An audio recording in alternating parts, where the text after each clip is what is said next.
Alright, welcome back everyone to another edition of my What If Spider-Man Replaced Batman series. I don't know why I said it like that, but yes, it has been a while since the last episode. A lot has gone on and basically I just needed to take some time away from it. Mainly the biggest thing is that I found I no longer had the same amount of time to edit the episodes as I usually do. It's not as if they're hard to edit. I'm not complaining or anything, I promise. Only that they're quite heavy on graphics and I don't really have a powerful laptop. So sometimes it's just very slow and very painful. So in order to try and get consistent with these again, I'm gonna cut back in the quality just a tiny bit and go back to the old gameplay formula. It also kind of helps to have a fresh mic now, so there's no longer a need for subtitles. I hope that the higher audio quality makes up for the loss in visual quality. So moving on, I'd say that this is a perfect point for a recap. So this What If explores the question of what if Spider-Man was in DC? More specifically, what if Gotham City had no Batman and instead it was Spider-Man taking on the city? Why did I do that again? So in this new timeline, right, Peter Parker was bitten by, the same old radioactive spider, but this time he was at a LexCorp science exhibit in Gotham. He paid the price for using his powers for selfish gain when his Uncle Ben was mercilessly gunned down by Penguin mobsters. He learnt from this, however, and he made a vow to use his powers for good. Since then, he's battled the mob, deadly assassins, and monsters of the dark.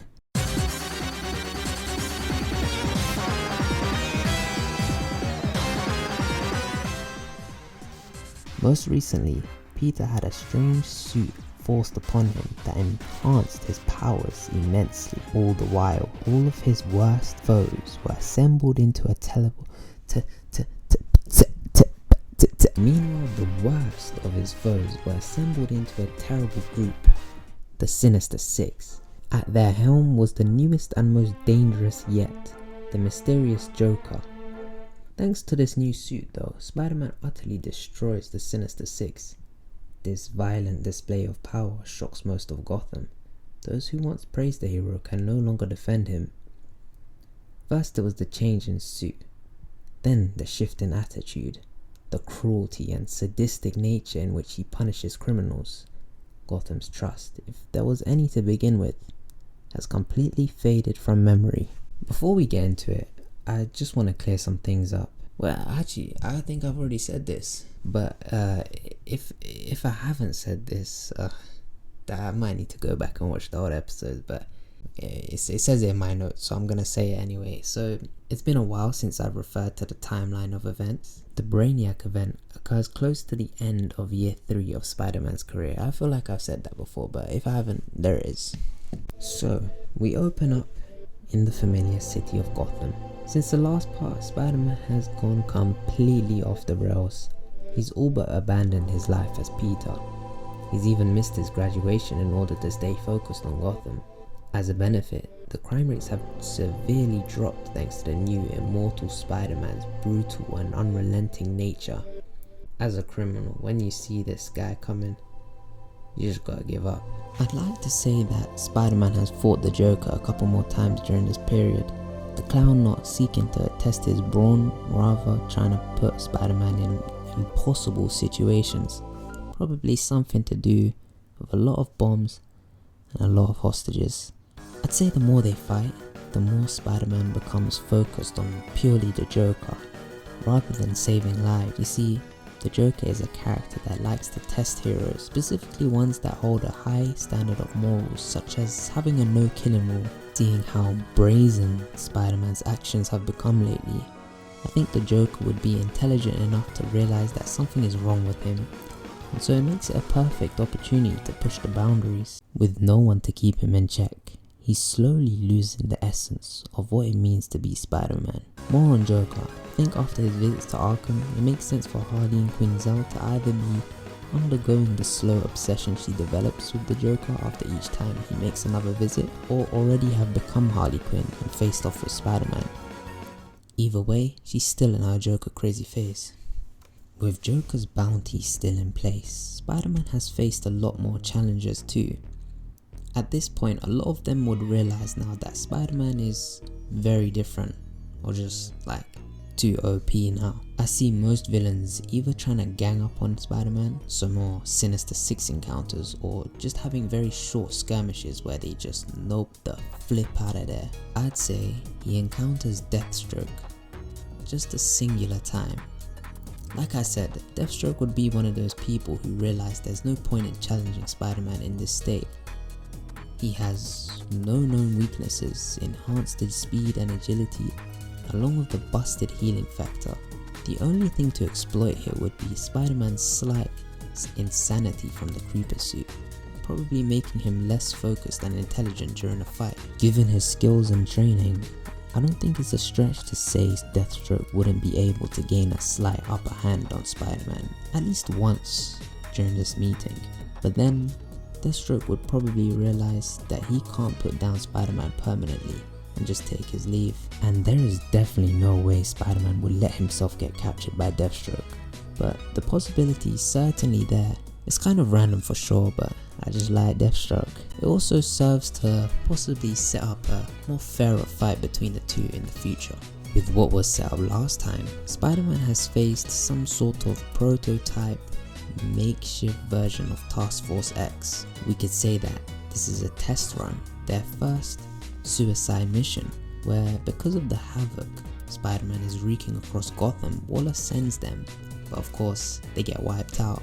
In the normal timeline or continuity, Gotham is kind of a no-touch zone, no-go zone, just mainly because everyone is just scared of Batman. But here I think everyone would know Spider-Man is quite young, so there's less fear. Of course, with the creeper suit, the fear is finally being put into Gotham. But for someone like Waller, she probably sees this as an opportunity to spread her influence a bit. Maybe put a collar on Spider-Man, whereas in normal mainline continuity, she would never try such a thing against Batman. I mean, if she did, we know what would happen. So we spent a lot of time only discussing Spider-Man's whereabouts and only what he's doing. As the world grows larger, there's other characters affected by the original what if question, such as Dick Grayson. Here, he never takes up the mantle of Robin.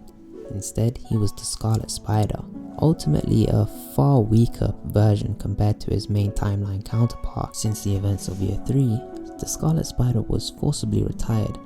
Dick Grayson spends much of his time in school. You can imagine he's got a lot of pent-up feelings and aggression, perhaps even forming some resentment towards Spider-Man. But at his core, Dick Grayson is determined and kind-hearted, so don't worry, he's not gonna turn into Venom or something like that. Or is he? Another character we haven't followed much is Barbara Gordon. Here she's taken up the mantle of Spider-Woman, and she remains somewhat consistent with her main timeline counterpart. Spider-Man entrusted the city to her during the events of Year 3, but in his eyes, she didn't really do that good of a job. But yeah, we haven't really talked about what she's actually been doing. Well, much like Peter, she's out stopping petty crimes, following in the footsteps of her father.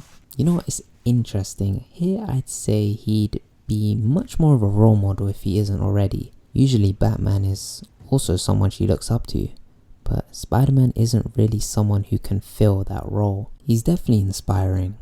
I mean, he's the reason she took up superheroing in the first place. But it's like they say, never meet your heroes. Personality wise, I don't think she would like Spider-Man much, at least in the way he acts to her, and also even more now due to the effects of the creeper haunting his every step. But let's not forget, she's also friends with Peter Parker. She hasn't yet made the connection that they are one and the same, but she does know that something is off, as Peter is even more distant than usual. During this time that Spider-Man is going off the rails, she's very cautious and probably actively trying to stay out of his way. They would barely know each other, and while she knows there's something wrong, there isn't a way she can get through to him. She knows he retired the Scarlet Spider, and she could very well be next. Anyway, Spider-Man is... Spider-Woman. is more in tune to the ongoings in Gotham than Spider-Man would be. Typically he's a solo act, and even more so during his symbiote arc, he becomes a recluse. That was a pun, but Barbara would be more inclined to seek out other heroes in Gotham City, and across her outings as Spider-Woman, she would have most likely met up with her fellow birds of prey such as Black Canary and Huntress. Or well, I guess it would now be creatures of prey. That doesn't really roll off the tongue, to be honest, but whatever. These two would serve to deepen her training, making Spider-Woman a whole lot more effective. Another side of Gotham that Barbara has most definitely encountered is the magical side. During her side adventures, she's met Zatanna and her father Zatara along with John Constantine.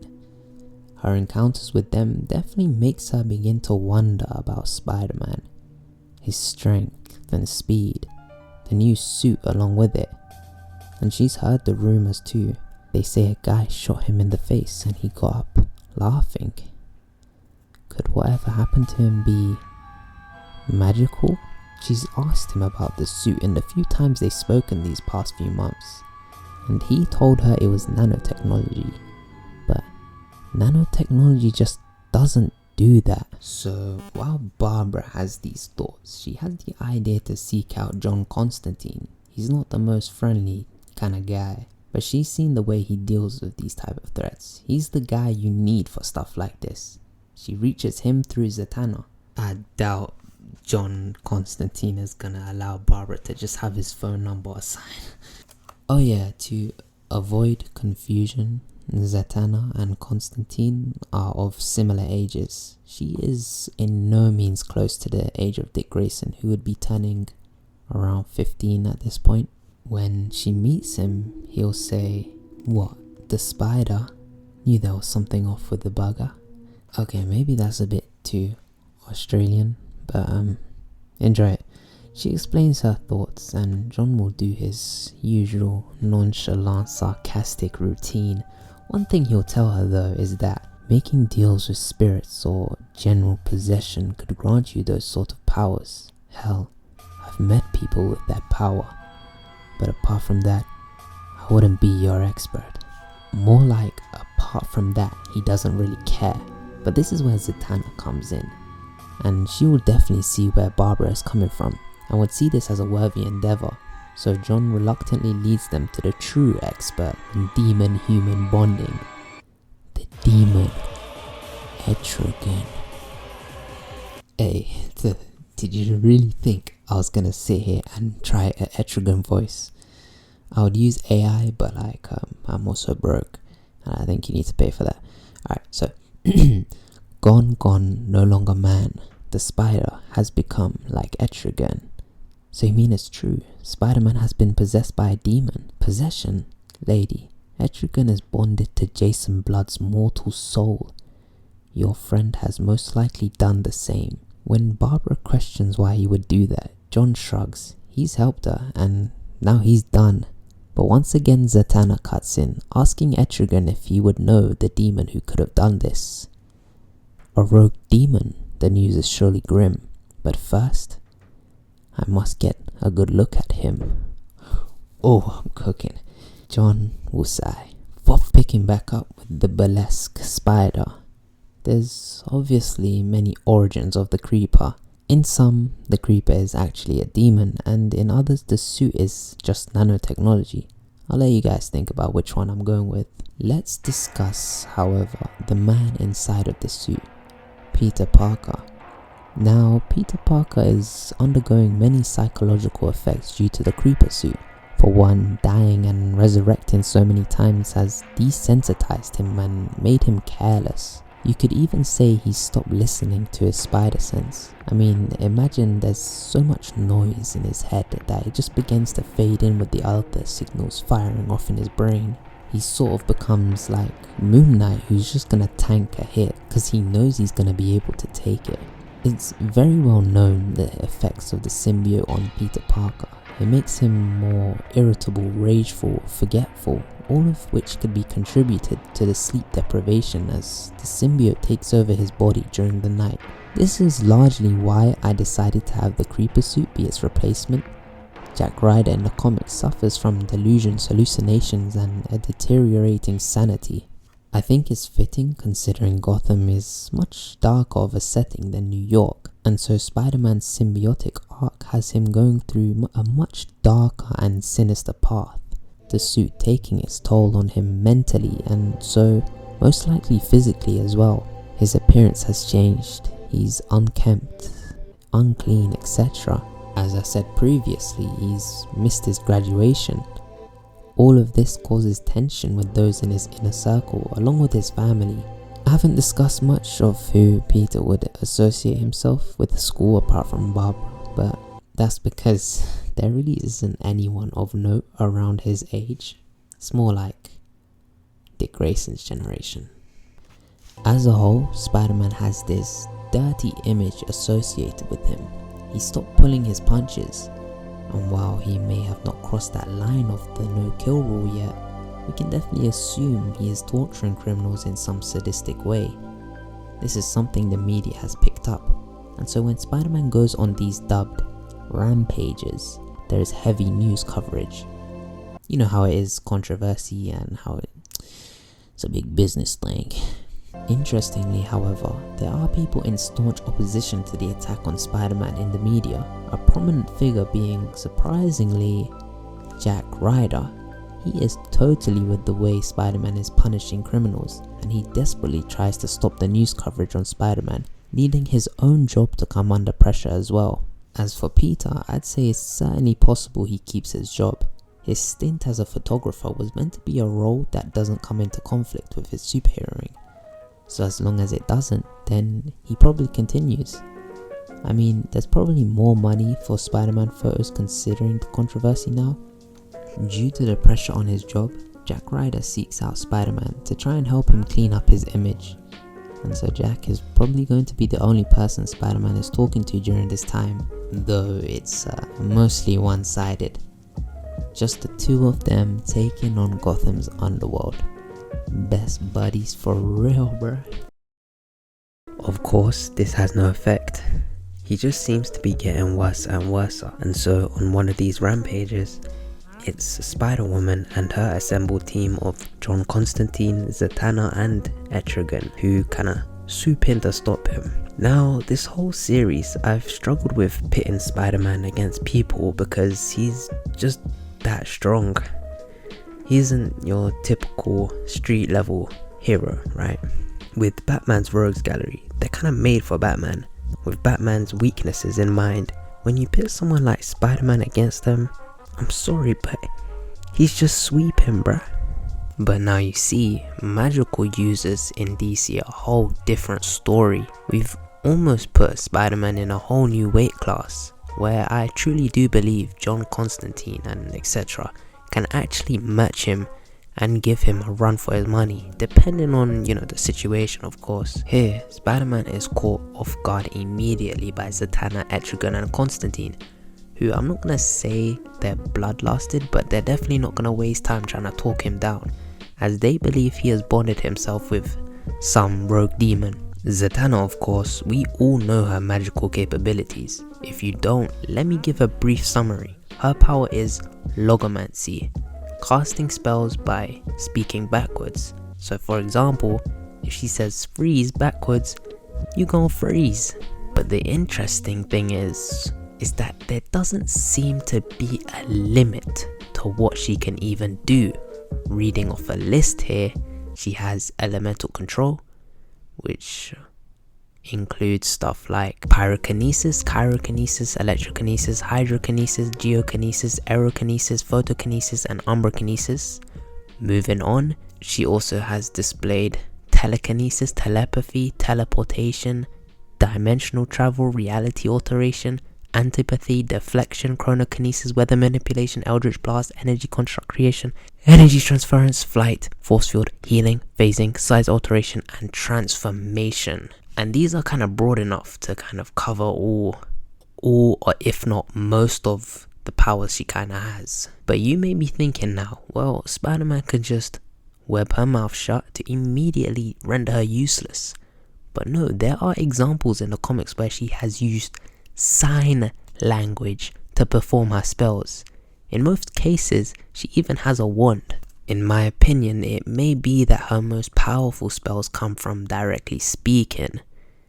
In any case, if she's rendered useless, then Spider-Man still has to worry about Constantine and Etrigan, who are also no joke. So, I imagine the encounter goes something like this.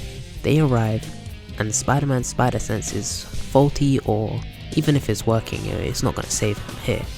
Zatanna immediately casts a spell, freezing him in place. So Spider-Man is stuck in place while Etrigan inspects him.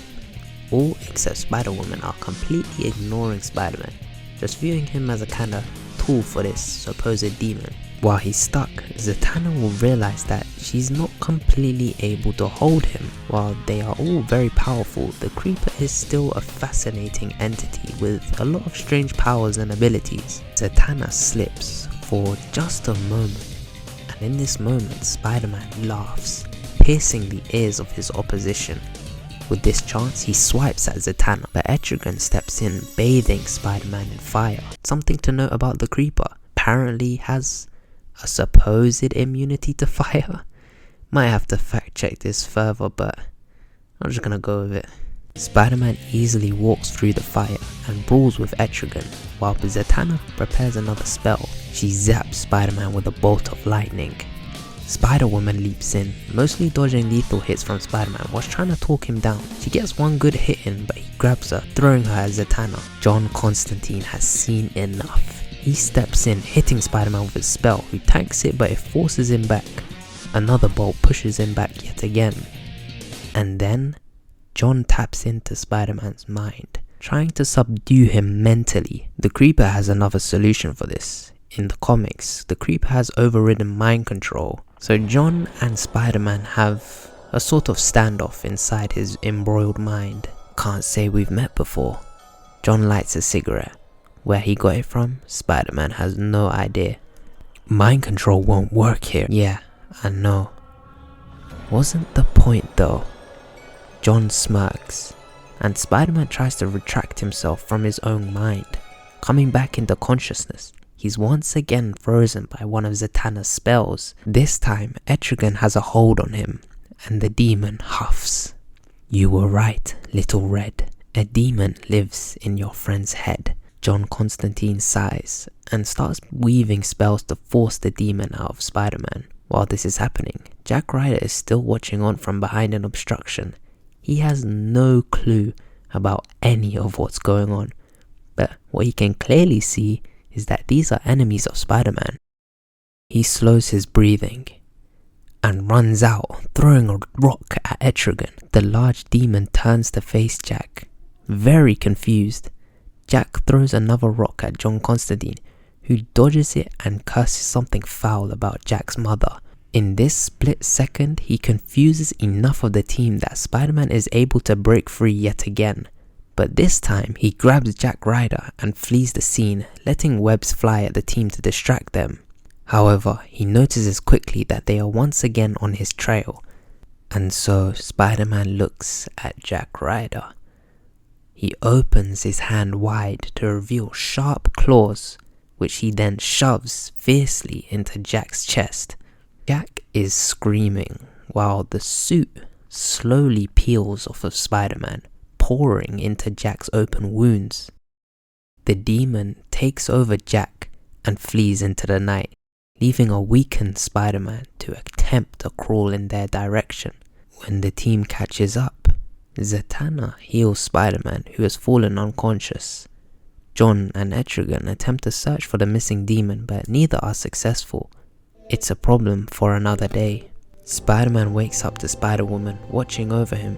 He is immediately overwhelmed by all of his actions whilst under the influence of the suit, attempting a desperate apology. And she accepts.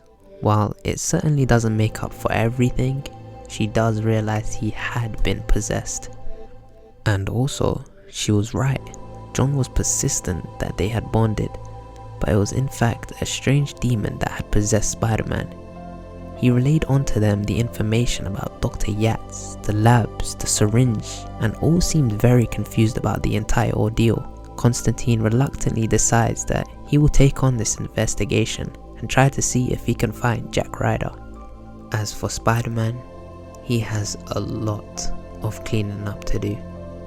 Everything he has built as both Peter Parker and Spider-Man is suddenly gone, and so our hero saunters off into the night, wondering how it all got so bad. And with that, it brings us to the end of today's episode. I hope you guys did enjoy. If you didn't, I don't know what to tell you. I tried. No, I'm checking. Thank you all for watching. Like, subscribe, comment, and yeah, I'm gonna try to be more consistent with these. So stay tuned for the next one. See you guys later.